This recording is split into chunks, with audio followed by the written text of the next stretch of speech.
میرے اندر ایک خامی تھی کہ میں بالکل سادگی پسند تھی، جبکہ میرے شوہر کو یہ بات بہت بری لگتی تھی۔ وہ چاہتے تھے کہ میں ہر وقت دلہن کی طرح تیار پھروں، ہر روز ان کے لیے نئی سی ہو جاؤں۔ ہماری شادی کو 2 سال کا عرصہ گزر چکا تھا اور ہماری ایک خوبصورت سی بیٹی بھی تھی۔ ایک دن میں بازار سے گھر واپس جا رہی تھی تو میں نے دیکھا جاوید کے ساتھ گاڑی میں ایک لڑکی بیٹھی ہوئی ہے۔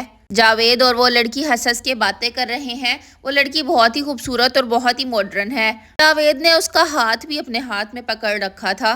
اس رات جاوید بہت دیر سے گھر آئے۔ وہ رات میرے لیے قیامت سے کم نہ تھی، کیونکہ میں نے اپنے شوہر کو پہلی دفعہ اس طرح دیکھا تھا، اور کون عورت اپنے شوہر کو کسی دوسری عورت کے ساتھ دیکھ سکتی تھی۔ رات کو جاوید واپس آئے تو میں نے ان سے دریافت کیا تو انہوں نے کہا دوبارہ اس ٹاپک پہ بات مت کرنا، میری مرضی میں جس ٹائم بھی گھر آؤں اور جس کے ساتھ بھی ہوں، تمہیں اس سے کیا۔ جاوید کے یہ الفاظ میرے دل کو چھنی کر گئے تھے۔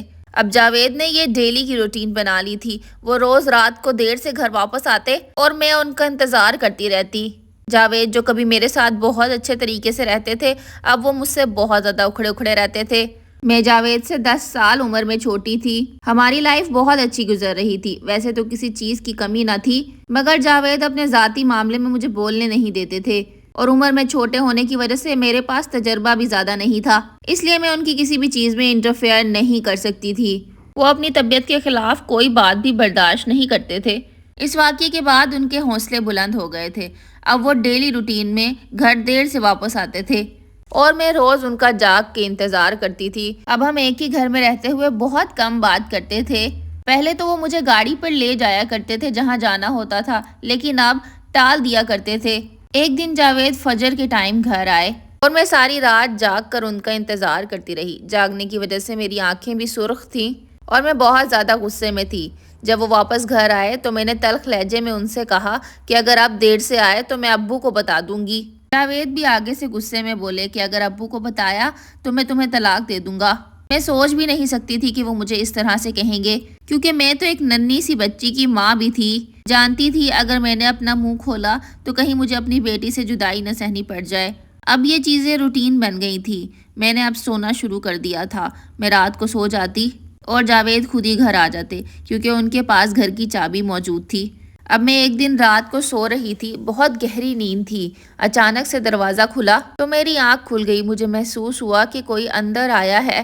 پھر مجھے ٹی وی لاؤنج میں کسی کی باتیں کرنے کی آواز آئی۔ میں نے آہستہ سے اپنے کمرے کا دروازہ کھول کے دیکھا، سامنے میرا شوہر اور وہ عورت صوفے پہ بیٹھے تھے۔ وہ عورت میرے شوہر کا ماتھا چوم رہی تھی۔ وہ دونوں ہنس ہنس کے باتیں کر رہے تھے۔ مجھ سے یہ سب دیکھا نہ گیا۔ میں فوراً کمرے سے باہر نکلی اور ایک جوتا اٹھا کے اس کے منہ پہ دے مارا۔ اس ٹائم پہ جاوید آگ بگولا ہو گئے۔ وہ مجھے اسی ٹائم گھر سے نکالنا چاہتے تھے۔ جاوید نے اس وقت اس 2 ٹکے کی عورت کے سامنے مجھے ذلیل کر کے رکھ دیا۔ انہوں نے مجھے بہت باتیں سنائی۔ وہ اسی وقت مجھے گھر سے نکال دیتے، مگر وہ عورت میرے اور جاوید کے درمیان میں آ گئی۔ اس نے کہا کہ رات بہت زیادہ ہے، تم اپنی بیوی کو گھر سے اس ٹائم مت نکالو، صبح جو مرضی فیصلہ کر لینا۔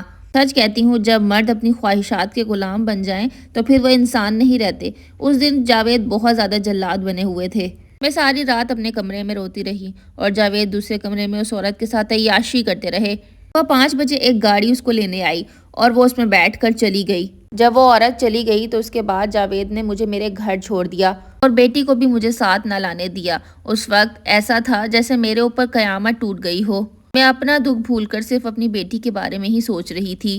گھر پہنچنے کے تھوڑی دیر بعد میری نند کا فون آیا۔ اس نے مجھے کہا بھابھی تم نے میرے بھائی کے ساتھ اچھا نہیں کیا، دوسرے شہر سے ان کی دوست آئی تھی، تم نے اس کے ساتھ بہت برا سلوک کیا، تمہیں صبر رکھنا چاہیے تھا، تم نے تو اپنا گھر ہی خراب کر لیا۔ تمہاری بیٹی میرے پاس ہے، کچھ دن میرے پاس ہی رہنے دو، بھائی کا غصہ ابھی ٹھنڈا ہونے دو، اگر ان کا غصہ ٹھنڈا نہ ہوا تو وہ تو تمہیں طلاق دینے پہ تلے ہیں۔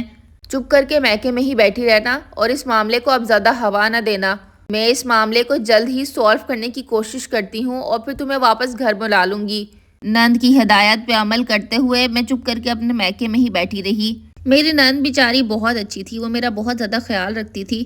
میری نند نے اس عورت کا پتہ کروایا اور پھر مجھے بتایا وہ عورت ایک طوائف ہے جو کہ کوٹھے پر رہتی ہے۔ میرا بھائی اور تمہارا میاں برے طریقے سے وہاں پر پھنس چکا ہے، اب ہمیں ہی کچھ کرنا ہوگا۔ میں نے اور میری نند نے اس کے پاس کوٹھے پہ جانے کا فیصلہ کیا، لیکن وہ جگہ ہمارے لیے کچھ مناسب نہ تھی۔ ہم نے بہت سوچا کہ ہمیں وہاں جانا چاہیے بھی یا نہیں، اور اس کے بعد اگر اس نے میرے شوہر کو یہ سب بتا دیا تو پھر کیا ہوگا؟ میرا شوہر جسے میرا کوئی خیال نہیں تھا، اس نے پلٹ کر میری خبر تک نہ لی تھی اور نہ ہی اس کو اپنی بیٹی کی فکر تھی۔ پھر کیا تھا، ہم دونوں ڈرتے ڈرتے کوٹھے پہ پہنچ گئے۔ ہم نے اس عورت کا پتہ کرایا۔ پتہ کروانے پہ ہمیں پتہ لگا کہ اس عورت کا نام نیلو ہے۔ میں نے اپنی نند کو وہ واقعہ بھی بتایا تھا کہ جوتا پڑنے پہ بھی اس نے مجھے گھر سے نہیں نکلنے دیا۔ اس کا مطلب ہے کہ اس کے اندر انسانیت باقی ہے۔ ہم جب نیلو کے پاس پہنچے اور میں نے اس کو کہا کہ تم میرے شوہر کا پیچھا چھوڑ دو، تو اس نے مجھے کہا کہ تم مجھے 10 لاکھ دے دو تو میں تمہارے شوہر کا پیچھا چھوڑ دوں گی۔ یہ بات سن کر میں نے اسے کہا کہ میں اتنے پیسے کہاں سے لے کر آؤں گی؟ تو نیلو نے مجھے کہا کہ مجھے تو صرف پیسوں سے مطلب ہے، مجھے تمہارے شوہر میں کیا مطلب؟ اگر تم مجھے پیسے دے دو گی تو میں تمہارے شوہر کو ویسے ہی چھوڑ دوں گی، کیونکہ تمہارا شوہر مجھ پہ بہت زیادہ پیسے خرچ کرتا ہے، وہ مجھے اچھی اور مہنگی مہنگی شاپنگ بھی کرواتا ہے، تو میں اس کا پیچھا کیوں چھوڑوں؟ یہ کام تم میرا کر دو تو میں تمہارے شوہر کا پیچھا چھوڑ دیتی ہوں۔ خیر اس کی باتیں سن کر میں وہاں سے نکل گئی۔ اس کے بعد ایک عجیب سا واقعہ ہوا جس سے میری اور میرے نند کا دل ہل کے رہ گیا۔ واقعہ کچھ یوں تھا کہ جاوید اور وہ لڑکی گاڑی پر جا رہے تھے اور ان کا بہت ہی برا ایکسیڈنٹ ہو گیا۔ جاوید کو بہت زیادہ چوٹیں آئی تھیں اور نیلو کی حالت بھی بہت نازک تھی۔ ہسپتال پہنچے تو پتہ لگا کہ نیلو کی ٹانگیں ٹوٹ چکی ہیں اور اس کا ایک بازو بہت زیادہ زخمی ہے، اسے بہت زیادہ چوٹیں آئی ہیں اور اس کی حالت بہت نازک ہے۔ اب نیلو کا بچنا مشکل تھا۔ آخری وقت میں نیلو نے جاوید کو اپنے پاس بلایا اور کہا، مجھے میرے کیے کی سزا مل چکی ہے، میں نے تمہارا گھر برباد کیا ہے اور اب مجھے دیکھو، میں اپنی زندگی کی آخری سانسیں لے رہی ہوں۔ خدارا اپنی بیوی کو طلاق مت دینا، میری وجہ سے یہ سب کچھ ہوا تھا، میں تم سے سب چیزوں کی معافی مانگتی ہوں اور تمہاری بیوی سے بھی معافی مانگتی ہوں۔ یہ سب نیلو کے آخری الفاظ تھے۔ اس کے بعد نیلو اس دنیا سے رخصت ہو گئی۔ اب جاوید کو احساس ہو چکا تھا کہ وہ اپنا گھر برباد کر رہے تھے۔ جاوید کو بھی اپنے کیے کی سزا مل چکی تھی، ان کا بھی ایک ہاتھ فریکچر ہو گیا تھا۔ اس سب واقعے کے بعد جاوید اپنی بہن کے ساتھ میرے گھر آئے اور مجھ سے بہت زیادہ معافی مانگی۔ وہ اپنے کیے پہ بہت زیادہ شرمندہ تھے اور وہ مجھے واپس لینے آئے تھے۔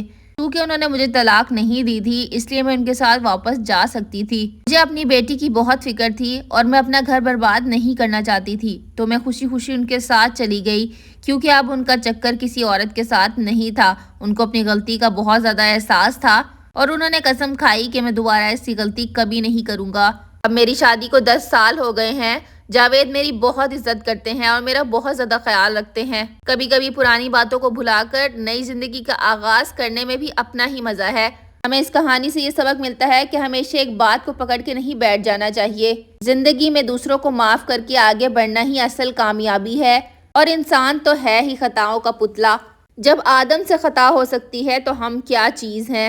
کمنٹ باکس میں اپنی رائے کا اظہار ضرور کیجیے گا، اور کہیں آپ سے میرا یہ چینل گم نہ ہو جائے تو اس کو سبسکرائب بھی کر لیں، اور اگر آپ کے پاس کوئی دلچسپ کہانی ہو تو میرے ساتھ ضرور شیئر کیجیے گا، میں اسے اپنی ویڈیو میں شامل کروں گی۔ ملوں گی اپنی نیکسٹ ویڈیو میں۔ اللہ حافظ۔